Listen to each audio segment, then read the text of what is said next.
महारानी का इंतकाम। ये कवर चित्र है दोस्तों।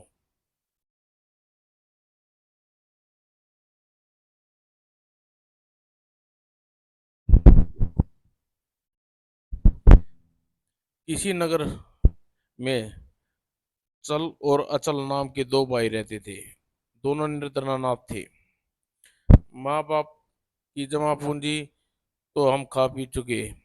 अब यदि हमने कुछ काम न किया तो भूखे मरने की नौबत आ जाएगी। हाँ चल, हम तुम ठीक कहते हो, परंतु चिंता मत करो, मैं कुछ करूंगा।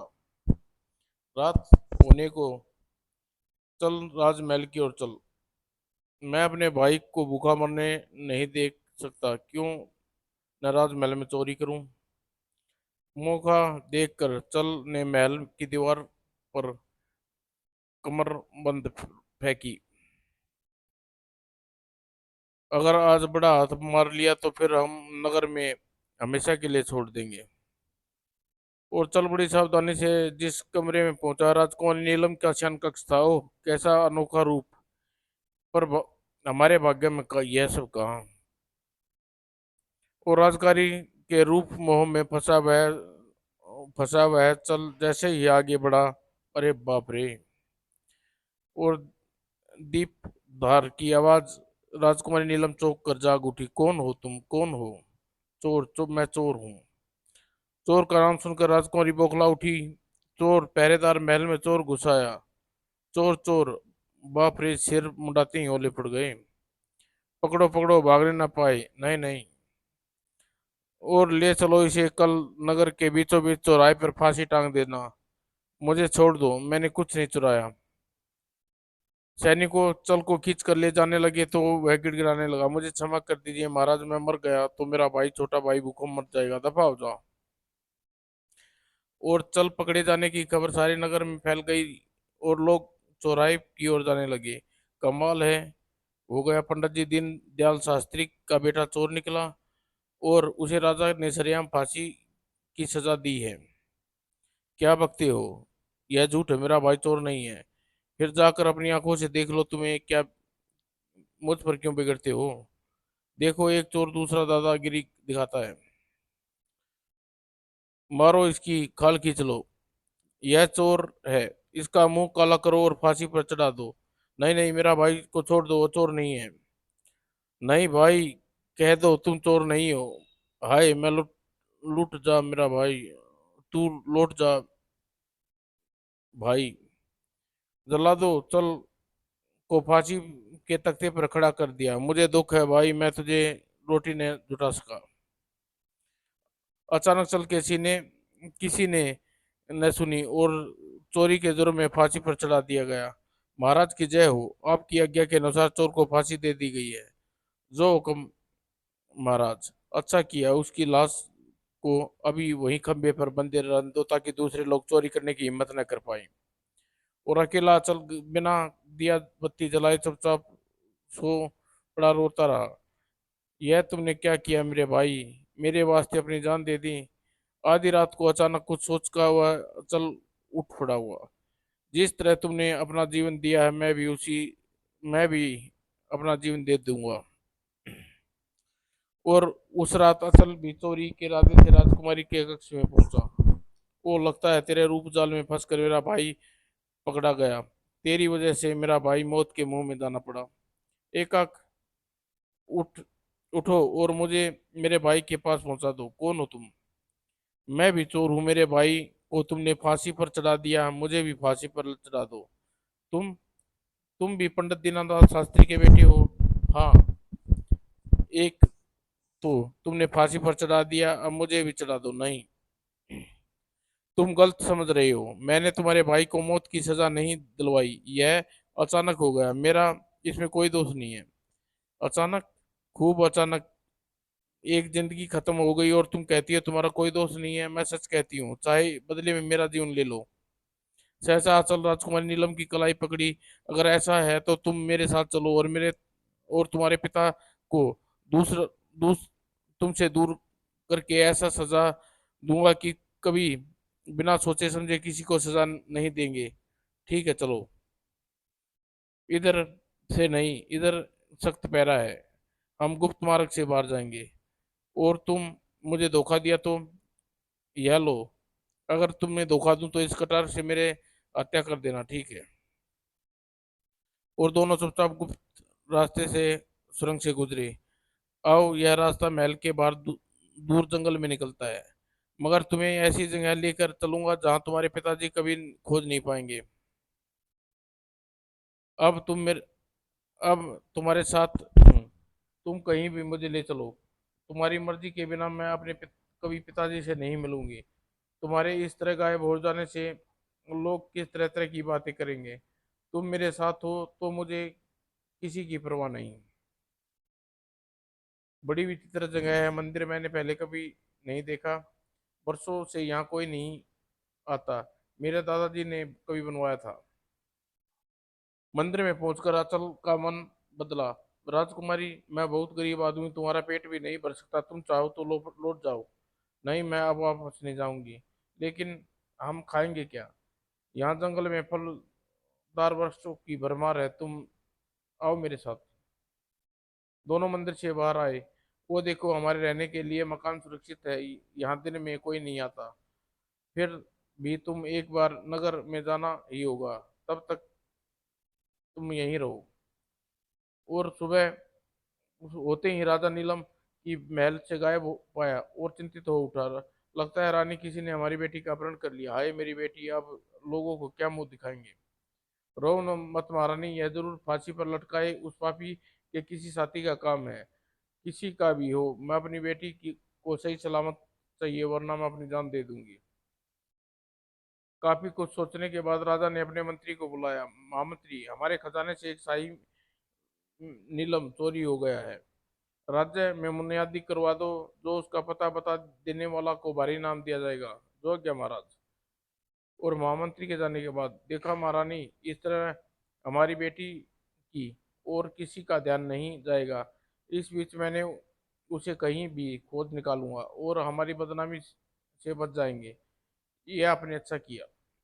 उसी दिन नगर में घूमते घूमते अचल ने राजकुमारी राजा की मनाली सुनी। सुनो सुनो सुनो, नगरवासी सुनो, राजा के खजाने से एक शाही नीलम चोरी हो गया है। जो भी उसका पता देगा उसे राजा की ओर से भारी इनाम दिया जाएगा। वाह, क्या तरकीब निकाली है बेटी को खोज निकाले की। नगर में जल्दी ही चुपचाप छिपता छिपता अचल जंगल में राजकुमारी के पास पहुंचा। उसे सारी बात बताई। वाह, नीलम से पिताजी का तात्पर्य मुझसे है। अब तुम क्या करोगे? सबसे पहले मैं अपने भाई के शव को प्राप्त करना है, जिसे राजा ने चौराहे पर खंबे पर बांध कर छोड़ा हुआ है। दूसरी ओर, देखो भाई, कोई इस मुद्दे के लिए शोक करता हुआ इस शव की दाह संस्कार करने की नीयत से यहाँ आए तो उसे फौरन बंदी बना लेना। जो आज्ञा महाराज। और आधी रात को यहाँ, जब तक कि मैं अपने भाई का दाह संस्कार न कर लूँ मुझे शांति नहीं मिलेगी। दूसरे दिन अलख जगाता हुआ अचल अपने भाई के शव के पास पहुंचा। अलख निरंजन, ए वहीं रुको, आगे मत जाना। साधु को रोकना है बच्चा, क्यों अपना सर्वनाश बुलाता है क्या? भाग यहाँ से। उफ, हाय मेरी अमृत देही जैसी जैसी देही, अब क्या करूं? अब रोता क्यों है? ला मुझे दे ये खप्पर। नहीं, मैं अपना खप्पर नहीं दूंगा। देना कैसे नहीं पाखंडी। और सिपाहियों ने खप्पर छीन लिया। वाह, वास्तव में दही बहुत मीठी है, मजा आ गया। यह दही तो अमृत है, अमृत। इसका मतलब इस तरह माला जप सकता है।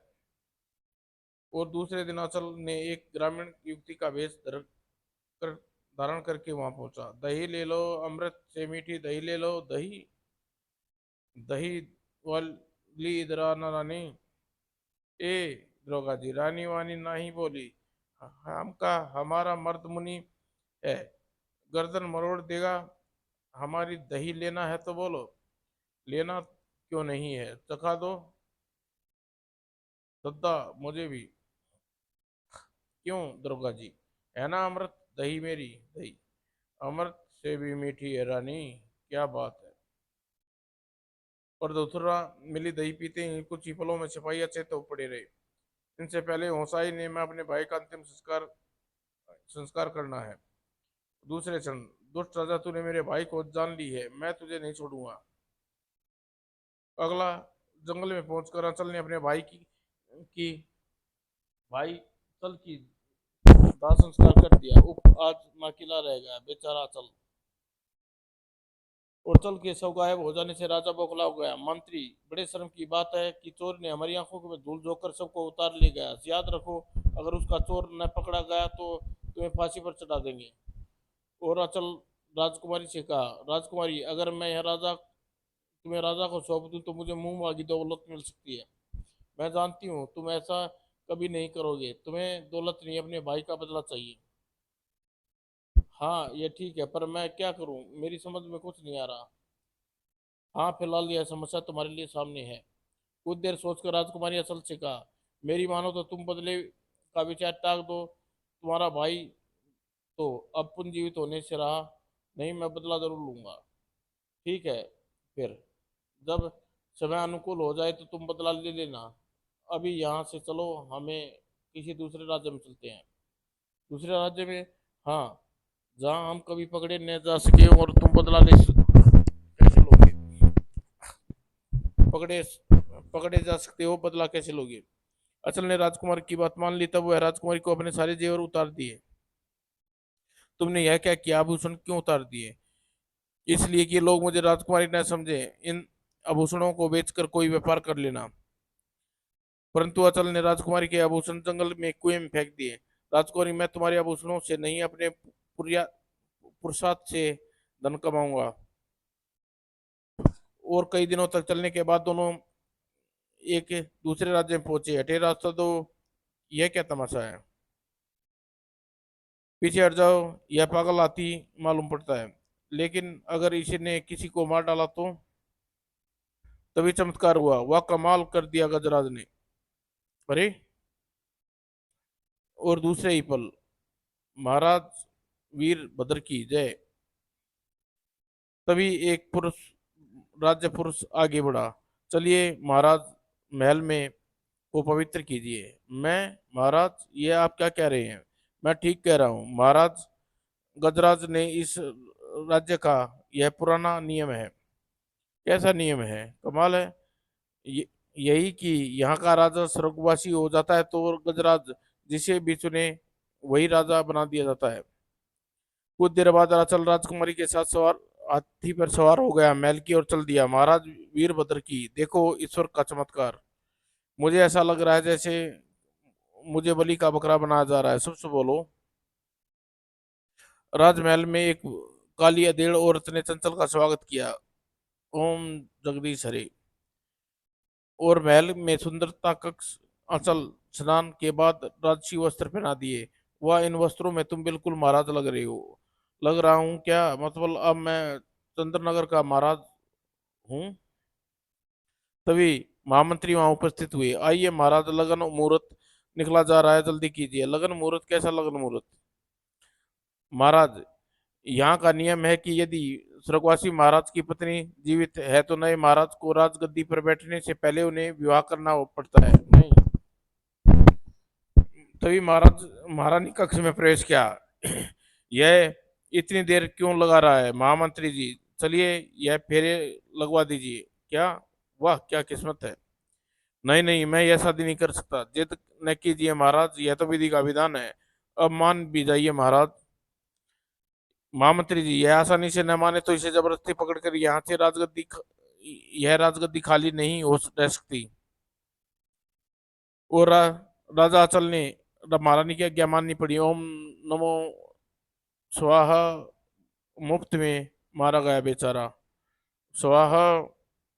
विवाह के तुरंत बाद महारानी के कक्ष में, युवक, तुम हमें एक नीच औरत के रूप में देख रहे होगे कि हमने तुम्हें इस उम्र में विवाह करने की क्या नाटक किया? नाटक? हाँ, यह विवाह एक नाटक था जो हमें मजबूरी में करना पड़ा, वरना तुम्हारी उम्र हमारे बेटे जैसी है। आपकी बातों बड़ी रहस्यमय है महारानी। आखिर यह सब नाटक कैसे क्यों किया? ताकि हमारा उस दुष्ट कर्मवीर और उसके पति को मौत का बदला ले सके। कर्मवीर? वीरपुर का राजा? हाँ, वही दुष्ट जिसकी बेटी नीलम को तुम भगा कर लाए हो, जिसके तुम्हारे भाई अचल के बीच चौराहे पर फांसी से मार डाला। हाँ, यह सच है, परंतु तुम्हें क्या सब ये कैसे मालूम? मेरे जासूस पूरे क्षेत्र में फैले हुए हैं। उस वक्त तुम्हारे पीछे लगे हुए थे जब तुमने अपने भाई के शव को सिपाहियों के उल्लू बनाकर प्राप्त किया। ओह, वह आपके यह शादी क्यों रचाई?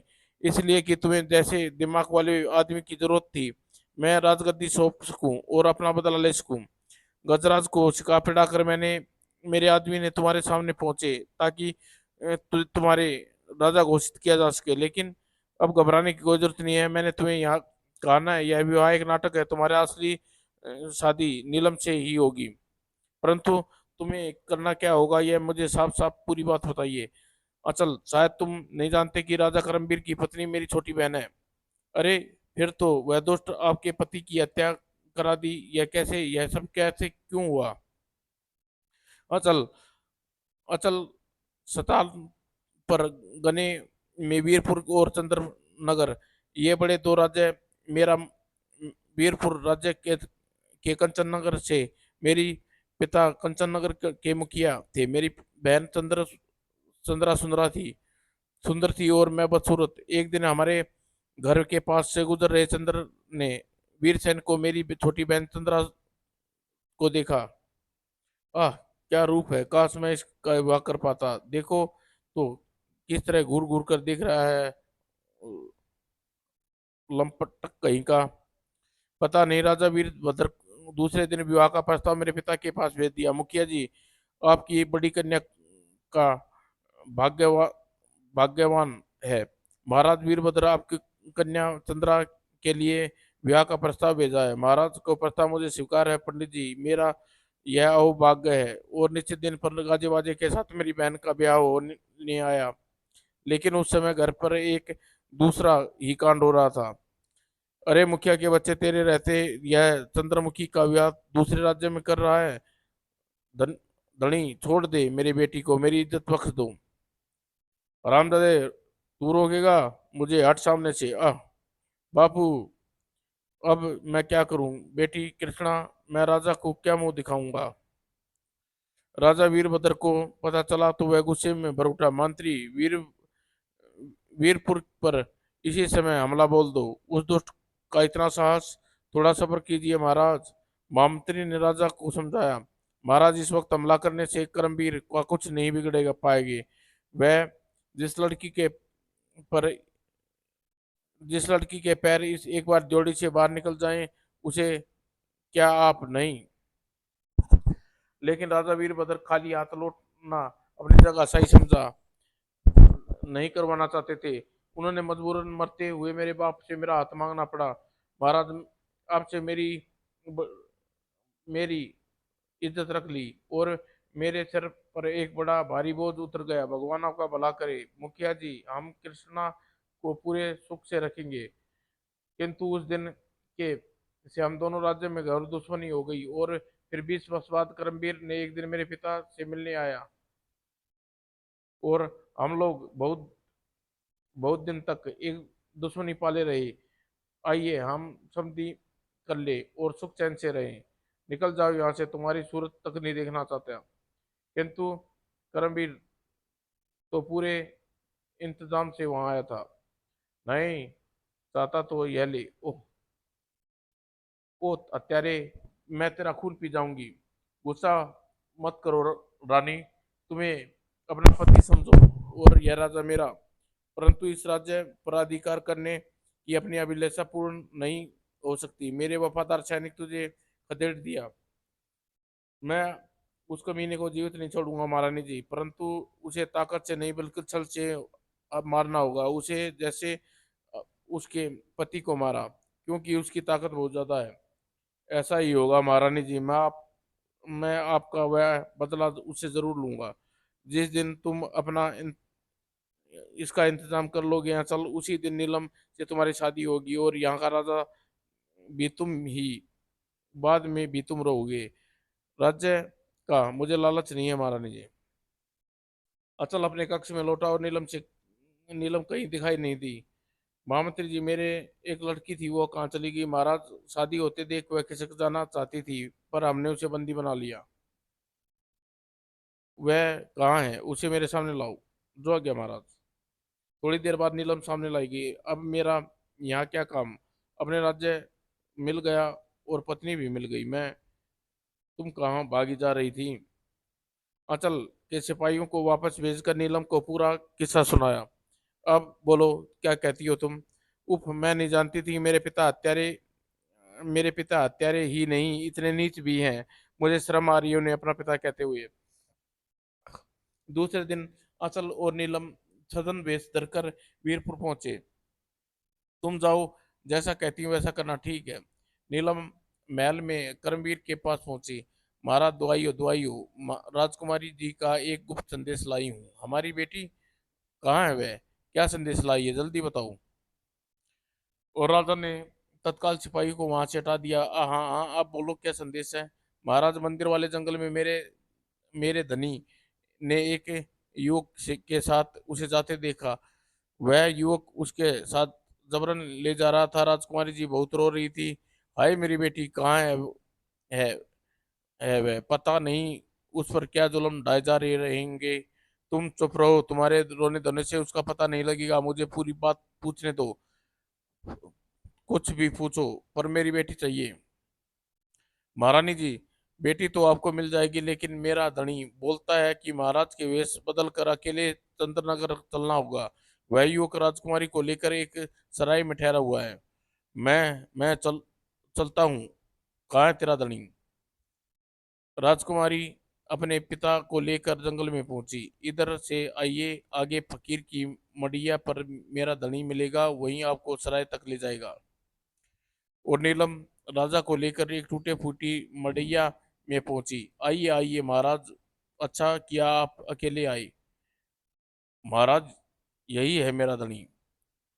जंगल से निकलकर तीनों चंद्र नगर की ओर सराय सराय से बाहर पहुंचे। महाराज, मैं आपको करमू कहकर पुकारूंगा, नहीं तो आप पहचान लिए जाएंगे। ठीक है, पर मेरी बेटी कहाँ है? भीतर, हम उसे देख कर आते हैं। तब तक इस बैठ बैठ को लेकर यहाँ बैठे करमू करमू। हाँ, ठीक है, जल्दी लौटना। और अचल सराय में प्रवेश करके नीलम के साथ पिछले दरवाजे से बाहर निकला। नीलम, तू सीधी महल जा और इसे लेकर वहीं आता हूँ, जैसी अब तुम्हारी मर्जी। और नीलम जाते ही अचल अपने ग्रामीण भेष उतार फेंका और राजसी पोशाक घोड़े पर सवार हो गया। आज्ञा महाराज। कोतवाल, सराय के सामने एक चोर बैठा हुआ है, करमून नाम है उसका, उसे पकड़कर दरबार में पेश करो। कोतवाल का जवाब सुने बिना ही अचल पालकी के पीछे घोड़ा दौड़ा दिया। सराय के सामने, ए कौन हो तू? यहाँ क्या कर रहा है? सरकार, मेरा नाम करमू है, मैं अपनी बेटी को खोज रहा हूँ। करमू, इस पोटली में क्या है, दिखाओ। नहीं नहीं, यह मेरी है। तू चोर है साला, इस महल के जेवर चुरा कर लाया। पकड़ लो इसे, मस्त के कस दो इस साले की। नहीं नहीं, मैं चोर नहीं हूँ। और कुछ देर बाद कोतवाल राजा की मुस्तैद कसकर दरबार में ले चला। चोर चोर, मारो साले को। नहीं नहीं, मैं चोर नहीं हूँ। कोतवाल के र... कोतवाल राजा को लेकर दरबार में पहुंचा। करमवीर आंचल को राजगद्दी पर बैठा देखा, चौंका। धनी, तुम तुम यहाँ के राजा हो और तुमने मुझे धोखा दिया? क्यों? मैंने तुम्हारा क्या बिगाड़ा था? क्यों भूल गए? अब तुमने मेरे भाई को सरेआम चौराहे पर फांसी लगाई थी। तो वो तुम्हारा भाई था? हाँ, पर उसने पास चोरी का कोई माल बरामद नहीं हुआ, जबकि तुमने चोर को माल सहित पकड़ा गई हो। इसके अलावा तुम्हें अपनी ताकत का गलत इस्तेमाल करके मुखिया की बेटी को जबरन उठाया और उसकी बहन का सुहाग को छल से मिटा डाला। उस तो, और उसका राजा हड़पने के लिए बुरी दृष्टि डाली। यह एक लंबी सूची तुम्हारे गुनाहों की। बोलो, तुम्हें क्या सजा दी? महाराज, इस दुष्ट को मौत की सजा दीजिए। इसे हमारे हवाले कर दीजिए महाराज, हम इसकी बोटी बोटी कुत्ते को खिला देंगे। हाँ, मैं हत्यारा हूँ, गुनाहगार हूँ, चोर हूँ, मुझे फांसी पर चढ़ा दो। अब केवल और अधिक अपमान नहीं सह सकता। ठीक है, इसे फांसी पर चढ़ा दो, यह हमारी आज्ञा है। तभी महारानी कृष्णा नीलम के साथ दरबार में आई। ठहरिए महाराज, भले ही इस दुष्ट ने मेरे पति की हत्या करी, किंतु मैं अपनी बहन के घर उजड़ते नहीं देख सकती। आप इसे माफ कर दीजिए। ओह, यह तो वीरपुर का राजा करमवीर है। इसने हमारे हवाले कर दीजिए महाराज, हम इसे जिंदा नहीं छोड़ेंगे।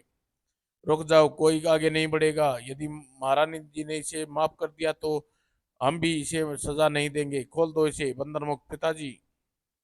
और अंत में राजा करमवीर ने अपनी बेटी नीलम को अचल से नीलम का ब्याह अचल से कर दिया। सुखी रहो, यह राज्य संभालो और मुझे भगवान का भजन करने दो। मैं गुनाहगार हूँ, मुझे कभी चैन नहीं मिलेगा। कैसे सुंदर जोड़ी है। समाप्त दोस्तों।